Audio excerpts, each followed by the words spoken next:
No livro Iniciação Humana e Solar, capítulo 8. Sobre o caminho do discipulado. Esta é a parte 3 de 5 partes. Os comentários são de Michael Robbins. O discípulo deve aprender a calar-se diante do que é mal.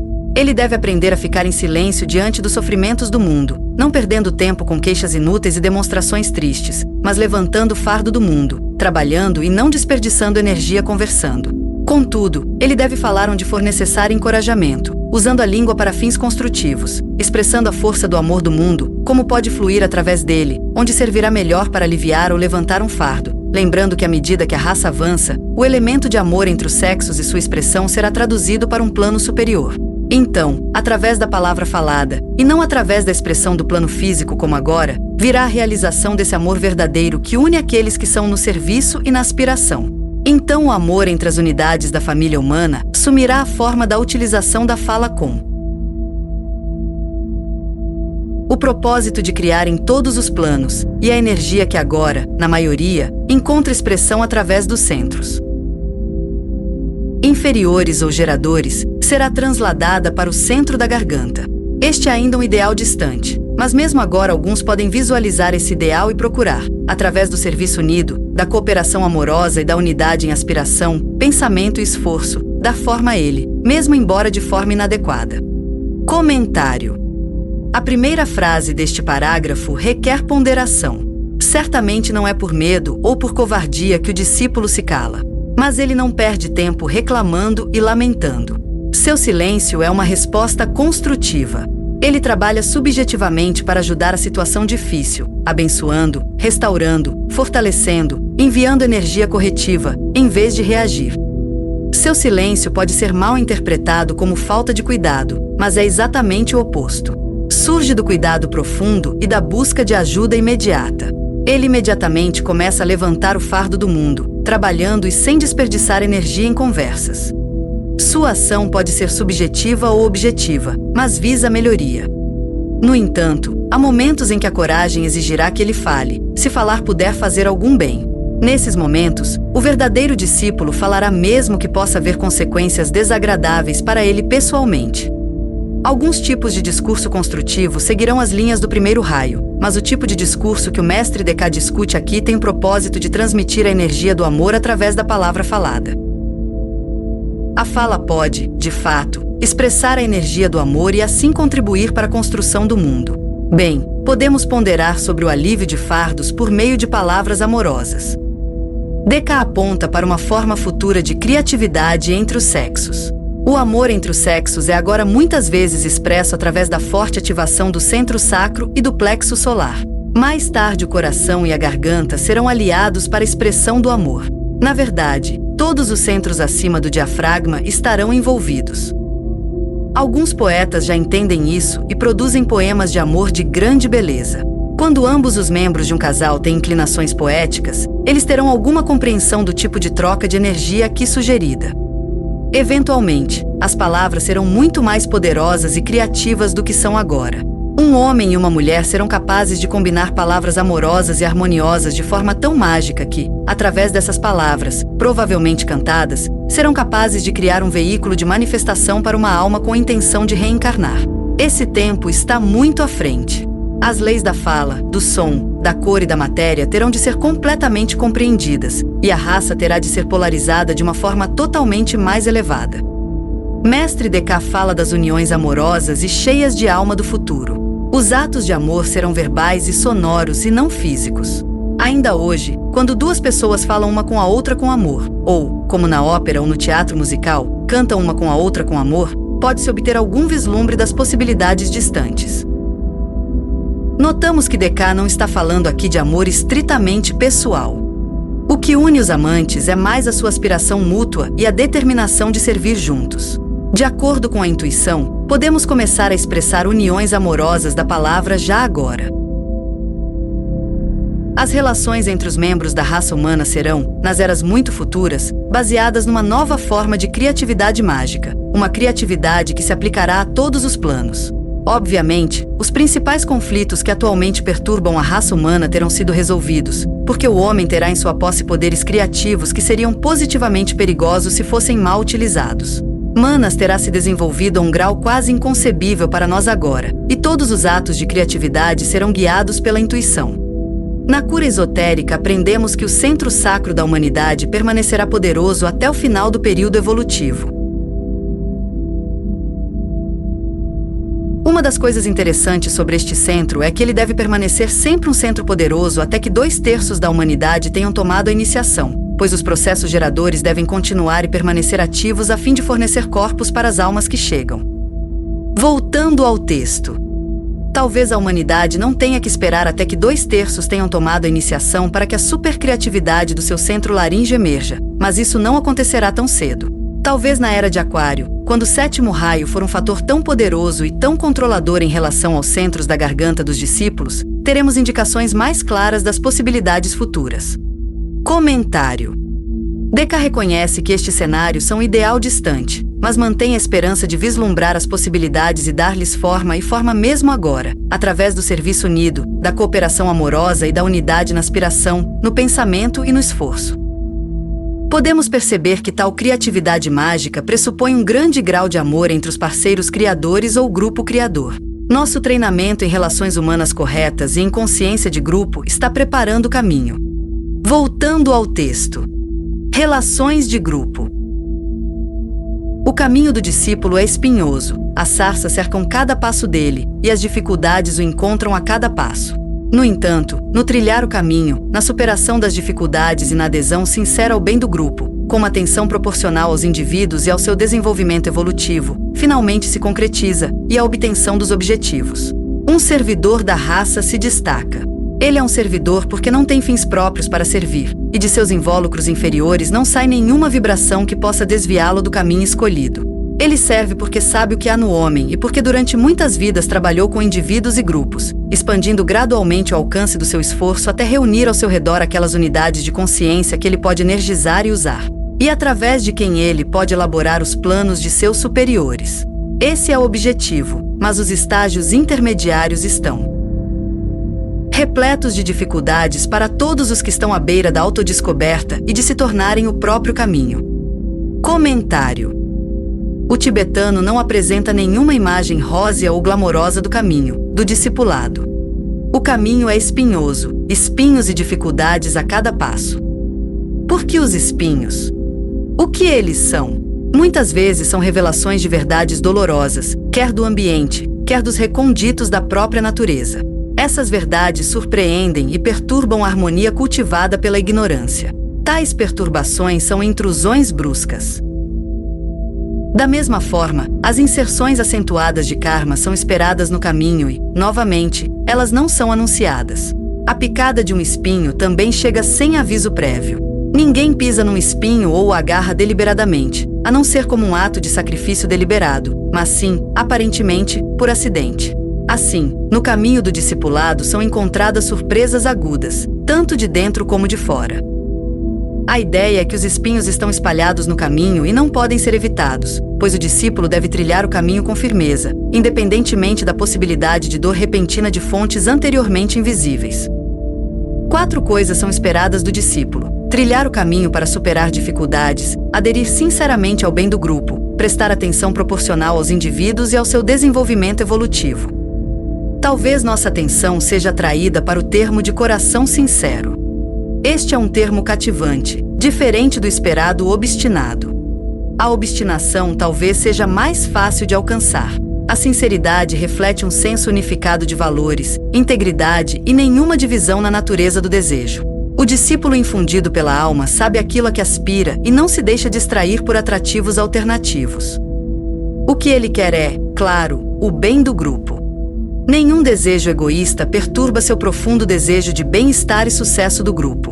So esse pode ser sincero, desta forma se ama o grupo e todos os membros do grupo. No início do processo evolutivo, o coração, considerado simbolicamente, está muito dividido. À medida que a consciência avança, as fissuras no coração são curadas e o bem é desejado de todo o coração. O coração fica inteiro. De certa forma, a alma é o coração. Aquele que é totalmente sincero é totalmente infundido na alma. O bem-estar dos indivíduos também é importante, mas não tão importante quanto o bem-estar do grupo. Ainda assim, é preciso manter um equilíbrio e a atitude deve ser proporcional. Um verdadeiro discípulo terá um senso de valores ajustado. O resultado de trilhar com sucesso o caminho espinhoso é produzir o verdadeiro servidor. A recompensa de toda dor e ação correta é tornar-se um verdadeiro servidor. So esse pode ser servidor esse for altruista. Não se tem agendas ocultas e desejos pessoais a serem satisfeitos através do serviço. Servimos os outros de todo o coração porque as nossas próprias necessidades já foram suficientemente satisfeitas, ou demonstraram ser de menor valor do que satisfazer as necessidades dos outros. É melhor dar do que receber. Somos expostos à ideia interessante de que alguém é desviado do caminho correto não pelo que surge no ambiente, mas pelas vibrações originadas em si mesmo. Em suma, nos desencaminhamos e não somos desencaminhados. O verdadeiro servidor está longe de ser ingênuo. Ele tem uma experiência considerável com a humanidade. Ele conhece o bem e o mal. Depois de muita experiência, ele reuniu ao seu redor aqueles a quem pode servir. Eventualmente, esta tendência para se reunir leva à criação de um ashram, do qual ele é o mestre. No entanto, mesmo assim, ele não é responsável apenas por si mesmo, mas por seus superiores, e assim a humildade e o altruísmo são continuamente preservados ao longo de toda a escada da hierarquia. Vemos que um servidor é necessariamente magnético. A recompensa do serviço é um magnetismo crescente que atrai para si aqueles a quem tem o privilégio de servir. O verdadeiro serviço é sempre um privilégio e não apenas uma obrigação onerosa, não importa quão pesado possa ser. O objetivo é lindo e quando alcançarmos estaremos demonstrando com sucesso os poderes conferidos pela infusão completa da alma. Mas ainda não chegamos lá. Estamos numa fase intermediária e é, como nos diz o tibetano, cheio de dificuldades. Estamos apenas à beira da autodescoberta e de nos tornar o próprio caminho. Ainda não construímos completamente o Antakarana e não conhecemos intimamente os níveis mais elevados da nossa natureza. Presos entre o que somos essencialmente e o que parecemos ser, há uma guerra constante entre os extremos da nossa natureza. Não é fácil se tornar um verdadeiro servidor da raça, por mais útil e recompensador que isso possa ser. Voltando ao texto. Alguns conselhos práticos podem ser valiosos aqui. Estude com cuidado os 3 primeiros livros do Bhagavad Gita. O problema de Arjuna é o problema de todos os discípulos, e a solução é eternamente a mesma. Comentário. O Bhagavad Gita é um dos poucos livros que o mestre Dekha insistiu que seus discípulos possuíssem. Outros forum o Viveka Chudamani, os Yoga Sutras de Patanjali e o Novo Testamento. Cada um é indispensável para o progresso espiritual. Somente um discípulo pode começar a compreender o conteúdo desses livros, e somente um iniciado irá verdadeiramente compreendê-los. Como discípulos, somos Arjuna no campo de batalha de Kurukshetra e temos diante de nós uma decisão dolorosa e aparentemente autodestrutiva. Firmemente, temos que lançar o peso da nossa vontade, consciência e inteligência. Para o lado do anjo solar, o eu superior, por mais familiares e queridos que sejam os membros da nossa família, lunar, que se opõe a nós, ninguém pode evitar esta decisão, por mais dolorosa que seja. O aspirante aprende sobre isso e pode tentar sem entusiasmo por algum tempo, mas o discípulo deve fazer algo a respeito. Voltando ao texto. Esteja pronto e observe o coração. Na transferência do fogo do plexo solar para o centro do coração surge muita dor. Não é fácil amar como fazem os grandes, com um amor puro que não exige nada em troca, com um amor impessoal que se alegra onde a resposta, mas não a procura, e ama de forma constante, silenciosa e profunda através de todas as divergências aparentes, sabendo que quando cada um encontrar o seu próprio caminho para casa, descobrirá que esse lar é o lugar de expiação. Comentário. Por que observar o coração em vez do plexo solar? Talvez devamos ser testemunhas de todo o processo de transferência de energia. Quando alguém está pronto, está na atitude do observador. A pessoa é desapegada e mentalmente polarizada, algo que todos os discípulos devem alcançar antes de se tornarem iniciados. O coração terá suas reações durante esse processo de transferência. Há algo em observá-lo que estabiliza o processo. Da mesma forma, as rédeas devem ser colocadas sobre a natureza do desejo durante as instabilidades do processo de transferência. A vigilância é uma forma de controle necessário. DK nos conta o que muitos discípulos aprendem com experiências difíceis. Haverá necessariamente muita dor na transferência do plexo solar para o coração. Há muita renúncia envolvida. Quando há adesão, é doloroso separá-la no ponto de adesão. Há uma espécie de ação de rasgar e de rasgar a parte que está fixada, e aquilo a qual está fixada também pode rasgar e rasgar. A única maneira de evitar a dor é através de um processo de relaxamento colocado em prática antes que seja feita a tentativa de remover as aderências emocionais.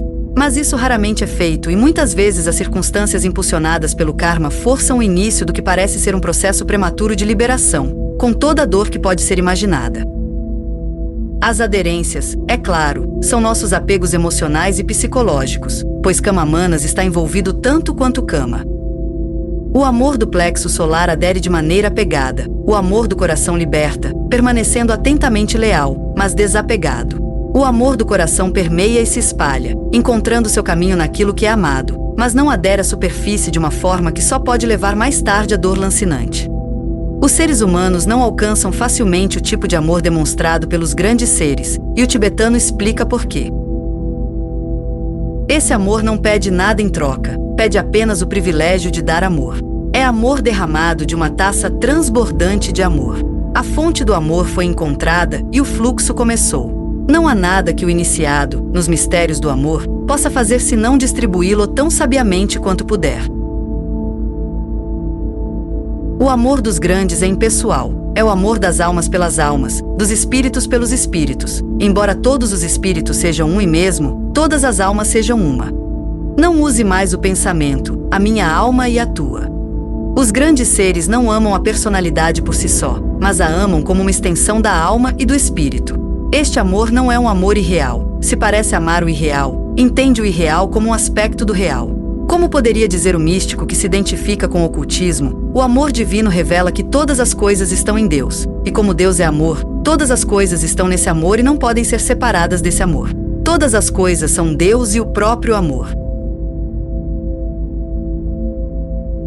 O amor dos grandes seres alegra-se onde há resposta, não por causa de qualquer satisfação pessoal, mas por causa de um conhecimento seguro do que tal resposta significa para aquele que é amado. O amante se alegra com o aprimoramento da alma experimentado por aquele que ama.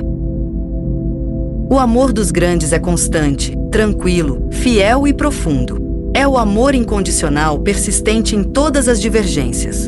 Não existe eu te amarei se. Na atitude amorosa dos grandes seres. Eles sabem que haverá muitas respostas negativas e vacilantes por parte daquele que amam. Um ponto imaturo de evolução determina isso. Mas nenhuma flutuação ou aparente ingratidão pode deter seu amor, pois eles veem por trás de toda variação angustiante a alma constante, que sempre ama, apesar das vicissitudes de sua forma. Os grandes nos amam até em casa.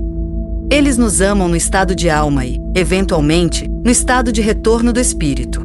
A pessoa amada deverá eventualmente retribuir todo o amor dado, pois o estado de unificação será inevitavelmente realizado e um estado de amor e harmonia envolvente será inevitável. Aquele que foi amado perceberá quão grande foi o amor derramado sobre ele, e o resultado será profunda gratidão. A pessoa amada começará então a amar como os grandes o amaram. O ciclo terá seguido seu curso. O plano búdico onde a maioria dos ashrams pode ser encontrada atualmente pode ser amado de casa. O plano búdico é o plano da harmonia e, portanto, da unificação preliminar. Lar eventualmente é o plano monádico, o lar do pai, onde ocorre a expiação final, para o homem. A monada, que tem sua casa, em última análise, no sol, é uma grande fonte de amor. Os grandes adoram ver um espírito alma errante chegar em casa. Isto é melhor exemplificado na postura extremamente paciente de Sanat Kumara, que permanecerá no seu posto, até que o último peregrino cansado encontre o caminho de casa. Voltando ao texto. Esteja preparado para a solidão. É a lei. À medida que o homem se dissocia de tudo que diz respeito aos seus corpos físico, astral e mental, e se centra no ego, produz-se uma separação temporária. Isto deve ser suportado e superado, levando um vínculo mais próximo num período posterior com todos os associados ao discípulo através do karma de vidas passadas, através do trabalho em grupo e através da atividade do discípulo, realizada quase inconscientemente no início, na reunião juntos aqueles através dos quais ele trabalhará mais tarde. Comentário. O efeito do planeta Saturno é lançar o homem de volta sobre si mesmo. É, de certa forma, o planeta da solidão. Plutão e Vulcano do primeiro raio, cada vez mais ativos no caminho do discipulado, contribuem para esta dinâmica. Saturno é também o planeta da lei. Quando as leis da alma começam a reger a vida de um ser humano, as leis da personalidade são compensadas. As pessoas se afiliam com base em atividades e experiências compartilhadas. Aqueles que se concentram no corpo físico de diversas maneiras, agregam-se para perseguir seus interesses. Vemos isso, por exemplo, em grandes eventos atléticos. Também se reúnem os interessados no corpo emocional e na sua expressão, dinâmica que testemunham os diversos grupos culturais e artísticos. Grupos com interesses mentais comuns também se reúnem para reforçar os seus interesses. À medida que nos aproximamos do interesse pela alma, contudo, encontramos cada vez menos seres humanos que partilham tais interesses.